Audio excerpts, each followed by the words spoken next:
Hello guys, आज हामी quiz app बनाउँदै सिक्दैछौँ HTML CSS बाट APK पब्लिसिङसम्म। यो प्रम्प्ट दिनु होला जेमिनाईलाई, जेमिनाई एपलाई, अनि त्यस पछाडी क्यानभा युज गरेर तपाईले थिंकिङ मोडल युज गरेर पनि गर्न सक्नुहुन्छ र यो कोड कपी गर्नु होला र यो एपमा आउनु होला र तपाईको प्रोजेक्टको नाम दिनु होला। प्रोजेक्टको नाम दिइसके पछाडी त्यस पछाडी तपाईले ओके मा थिच्नु होला। त्यसपछि प्रोजेक्टमा आउनु होला। प्रोजेक्टमा index.html थिच्नु होला। यो सबै हटाउनुस्। त्यसपछि आफ्नो पेस्ट गर्नुस्। त्यसपछि तपाईले प्रिभ्यू बटन छ, त्यो हरियो बटन जस्तो छ तल, त्यसमा थिचेर आफ्नो एपको हेर्न पनि सक्नुहुन्छ। ब्याक आउनु होला। त्यसपछि सेभ एन्ड क्लोज। त्यसपछि तपाईले पब्लिश योर वेबसाइट देख्न सक्नुहुन्छ। कन्भर्ट टु एन्ड्रोइड एप्लिकेसनको आइकनमा तपाईले आफ्नै आइकन राख्न सक्नुहुन्छ। त्यो कसरी राख्न सक्नुहुन्छ भने ब्याक आउनुस्। त्यसपछि यताबाट थिचेर इम्पोर्ट मिडिया फाइलबाट तपाईले इम्पोर्ट गर्न सक्नुहुन्छ। अब तपाईले त्यसपछि एप्लिकेसनको नाम राख्नुस् आफ्नो एप। मैले निक्टोर राखेको छु मेरो एपको नाम। अब तपाईले प्याकेजको नाम पनि राख्न सक्नुहुन्छ। मैले राखेको छु मेरो एपको नाम। त्यसपछि भर्जन नेम राख्न सक्नुहुन्छ। मैले 2 राख्दे। त्यसपछि भर्जन कोड पनि तपाईले राख्न सक्नुहुन्छ। त्यसपछि तपाईले आउँदाखेरि टाइटलको कलर राख्न सक्नुहुन्छ। त्यसपछि आउनुस् अनि रोटेट अटो रोटेट राख्दिएको छु मैले, सबैभन्दा सजिलो हो। त्यसपछि PHP इन्भाइरोमेन्ट चाहिन्छ भने त्यो थिच्नुस्, नभए पर्दैन। आफ्नै सर्भर छ भने थिच्नुस्।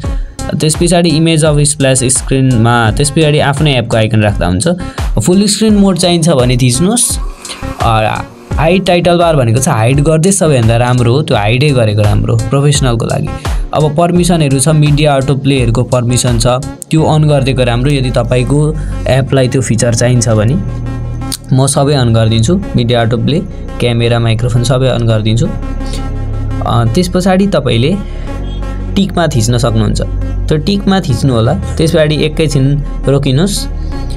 त्यसपछि तपाईको यहाँ एरर देखायो। त्यसो भए अब प्याकेज नेममा केही गडबड छ, मिलाउनुस्।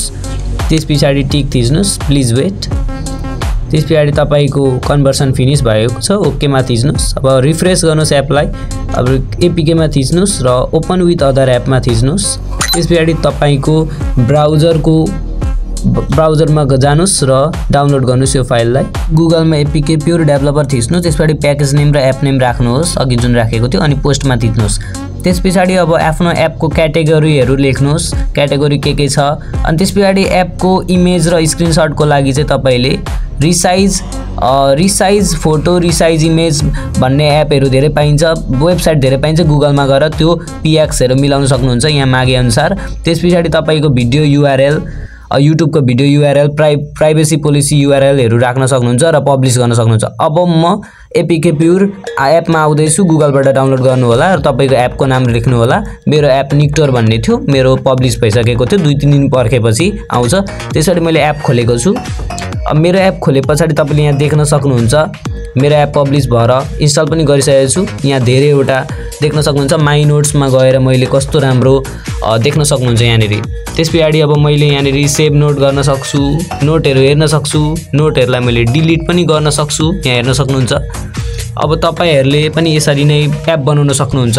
अब क्विज बनाउन सक्नुहुन्छ, नाम दिन सक्नुहुन्छ। त्यसपछि एड क्वेशन गर्न सक्नुहुन्छ। सब्जेक्ट वाइज पनि गर्न सक्नुभयो, मैले यहाँ देखाइरहेको छु। यसरी नै च्याप्टर बनाएर गर्न सक्नुहुन्छ।